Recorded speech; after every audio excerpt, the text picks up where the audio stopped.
lagi di Research and Dedication ya, tentunya masih di studio kita dan masih dengan narasumber kita ya. Dan tentunya tadi udah ngebahas tentang sejauh mana sih penelitiannya, terus juga bagaimana manfaat penelitiannya. Nah sekarang kita akan bertanya tentang pengabdian terkait dengan penelitian Ibu Eva ini ya. Dimana memang kalau pengabdian benar-benar harus mengabdi ya, sama seperti presiden mungkin ya, mengabdi kepada masyarakat Indonesia. Aduh saya kemana ini? Oke. Jauh ya.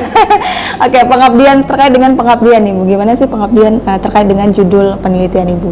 Nah, untuk pengabdian itu berbeda Bu ya dengan penelitian. Oh iya, oke.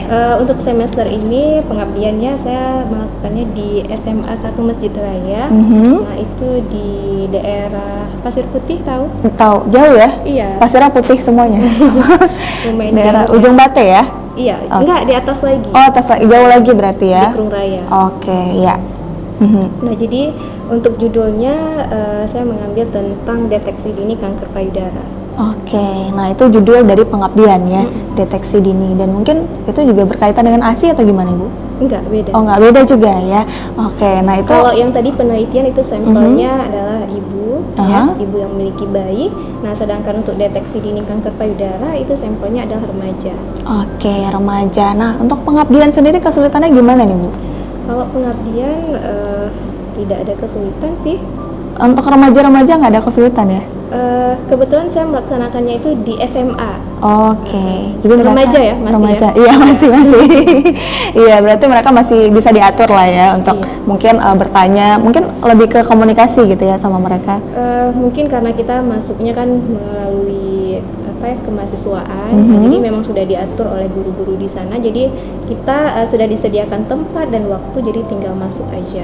Oh iya, oke, sudah di setel semuanya ya, namanya pengabdian masyarakat ya. Pasti itu ada dong ya di Tridharma Perguruan Tinggi ya tadi ya, yang udah kita jelasin di segmen pertama.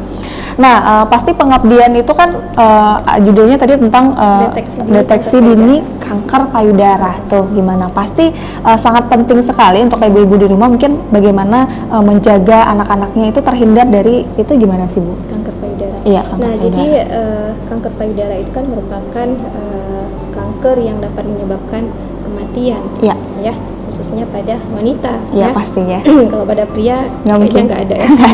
Iya. Nah, kenapa saya mengambil judul ini? Karena ya sebagaimana kita ketahui, remaja sekarang pasti sukanya makan somai, bakso, mie ya? Iya, mie, dan makanan-makanan banyak micinnya ya? Iya, yang banyak micin yang dapat memacu terjadinya kanker payudara. Nah, jadi deteksi dini ini adalah serangkaian pemeriksaan yang bisa dilakukan sendiri oleh remaja ya, jadi tidak perlu ke rumah sakit. Nah, tapi pemeriksaan juga sangat simpel dan bisa dilakukan sendiri di rumah. Nah, itu tujuannya adalah supaya remaja bisa mengetahui dan mengenali apakah payudaranya itu normal atau tidak. Nah, biasanya kalau memang ada kanker atau tumor, nah itu begitu dilakukan deteksi atau pemeriksaan itu akan teraba adanya benjolan pada payudaranya. Nah, ini biasanya disingkat dengan sadari atau periksa payudara sendiri. Oke, sadari ya. Iya, sadar diri sendiri juga bisa tuh singkatannya. Oke, nah itu tadi terkait dengan pengabdian yang sudah dilakukan oleh Ibu Eva, yaitu di SMA ya, anak-anak SMA remaja ya. Dan tentunya ada dong dampak positif ya dari pengabdian itu, apa tuh Bu? Nah, jadi kebetulan begitu saya datang ke sana ya, kan saya nanya nih ke siswinya, sudah pernah belum dapat penyuluhan tentang sadari. Nah, jadi mereka mengatakan bahwa belum pernah. Nah, berarti kan itu yang pertama ya, yang mereka dapatkan teori tentang pemeriksaan payudara sendiri. Nah, jadi mereka sangat antusias karena memang belum pernah mendengar sebelumnya, dan mayoritas siswa di sana juga doyan makan somai ya. Karena begitu kita masuk pintu sekolah, pasti di depannya ada yang jual somai ya. Jadi mereka sangat senang ya, dan juga mengucapkan terima kasih karena kita sudah memberikan penyuluhan tentang deteksi dini kanker payudara. Oke, berarti tanggapan mereka juga antusias sekali ya. Apakah ada faktor lain gitu, misalnya ketika mereka sudah tahu, saya ada apa gitu, pernah nggak sih siswa ya, berarti remaja, wah saya ternyata kanker atau gimana? Pernah ada nggak siswa seperti itu? Sejauh ini sih belum. Oh belum ya berarti. Dan kemarin juga pada saat kami penyuluhan kami juga ada praktik langsung ya. Cuman ya mahasiswanya agak malu-malu. Oh iya. Karena juga sebenarnya dia melakukan pemeriksaan itu kan sendiri ya, sendiri di rumah. Kemudian tidak boleh menggunakan baju ya supaya lebih begitu diraba lebih terasa. Nah kalau kemarin kan kita merabanya pun di atas baju. Ya. Nah, jadi tidak bisa langsung kita tahu apakah ada benjolan atau tidak. Tapi kalau di rumah nanti secara hati-hati, pelan-pelan itu baru bisa merasakan ada atau enggak. Bisa diterapkan di rumah berarti ya, seperti sadari itu ya tadi ya. Iya, dan tentunya untuk harapannya pasti ya, harapan tentunya tentang pengabdian yang sudah dilakukan. Nah harapannya adalah apa yang telah kami sampaikan ke adik-adik di sana itu tidak hanya sebatas di hari itu saja ya, tapi harapannya adalah adik-adik juga bisa bahkan mungkin setiap hari ya, setiap hari melakukannya di rumah, karena kita nggak tahu mungkin pada hari saat ini kita periksa itu normal-normal saja ya, tapi sebulan, 2 bulan atau 3 bulan kemudian nah bisa jadi mungkin akan muncul. Nah itu kan tergantung dari pola hidup kita ya, makanan yang kita konsumsi. Nah menurut Ibu sendiri nih ya, bagaimana sih pengabdian yang dilakukan oleh seorang dosen ya terhadap bentuknya itu gimana sih kepada masyarakat gitu? Nah kalau pengabdian itu dia kan tidak hanya dalam bentuk penyuluhan ya, nah tapi bisa juga dengan pelatihan gitu. Jadi tidak mesti hanya penyuluhan saja.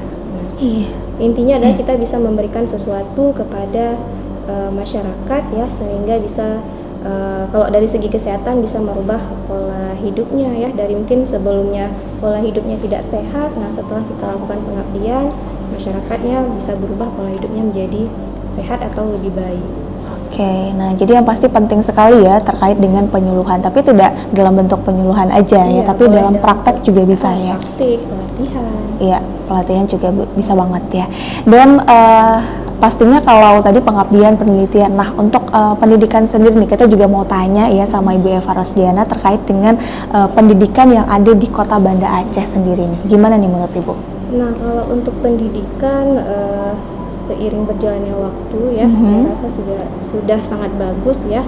Nah kita bisa lihat dari Universitas Budiah sendiri yang terus berkembang ya. Salah satunya tadi sudah disebutkan juga, kita sudah ada e-learning. Nah e-learning itu kan juga akan meningkatkan kualitas pendidikan khususnya di Banda Aceh, yaitu di Universitas Budiah Indonesia.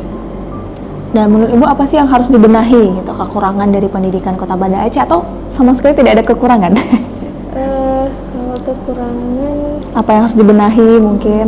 Ya. Mungkin dari segi mungkin guru-gurunya itu lebih banyak lagi diberikan pelatihan gitu ya, sehingga gurunya itu tidak hanya menguasai di satu satu mata kuliah saja. Contoh misalnya untuk dosen ya, misalnya dosen kebidanan. Nah sekarang kan kita sudah memasuki revolusi industri 4.0 ya. Nah di mana di situ dituntut misalnya dosen kebidanan ya. Nah itu tidak hanya berfokus pada materi-materi tentang kebidanan juga, tapi harus bisa mengaplikasikan teknologi ya, sehingga proses perkuliahan menjadi lebih baik lagi, lebih efektif lagi. Nah salah satunya misalnya dosen kebidanan juga bisa melakukan e-learning. Gitu. Iya, dan yang pasti kalau ada nggak sih kaitannya, tadi Ibu juga udah bilang ada industri 4.0 itu ya.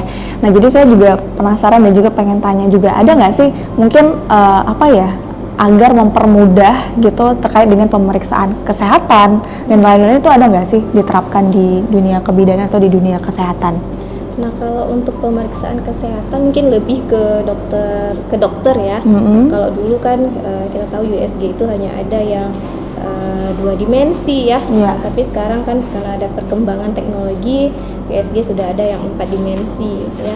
Nah bahkan mungkin ke depan akan muncul lagi mungkin USG 5 dimensi atau 6 dimensi ya. Atau bahkan mungkin USG-nya bayinya bisa langsung ngomong. Berharap sekali seperti itu ya, itu keajaiban ya. Oke, yang terakhir nih ya Ibu Eva, apa sih harapannya untuk masyarakat Aceh khususnya nih terkait dengan? Nah harapannya adalah kalau sekarang mungkin kita taunya masyarakat masyarakat Aceh itu sedikit kurang peduli ya untuk Iya. kesehatannya sendiri. Contoh misalnya rokok ya. Nah, itu. Kita tahu bahwa rokok itu sangat berbahaya, bahkan ditempel lagi gambarnya ya. Iya. Dan ada kata-kata rokok membunuhmu ya.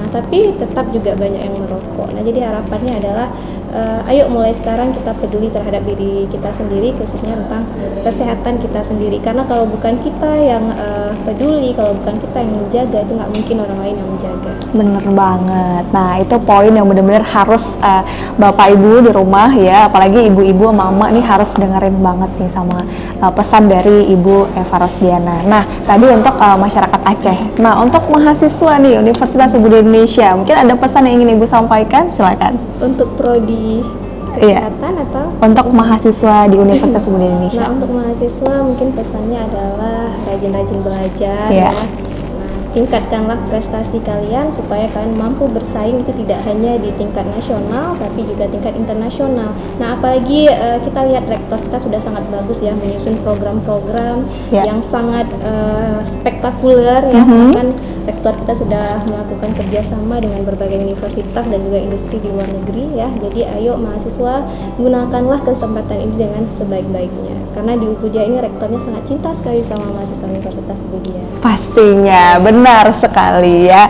Nah, itu dia tadi pemirsa ya, sedikit mungkin kita mengupas dan juga mengulik ya bagaimana penelitian, pendidikan dan juga pengabdian dari Ibu Eva Rosdiana SST MKM ini. Nah, kalau gitu ya berakhir sudah ya, karena juga waktu udah mau habis, bukan udah mau habis ya, tapi emang udah habis.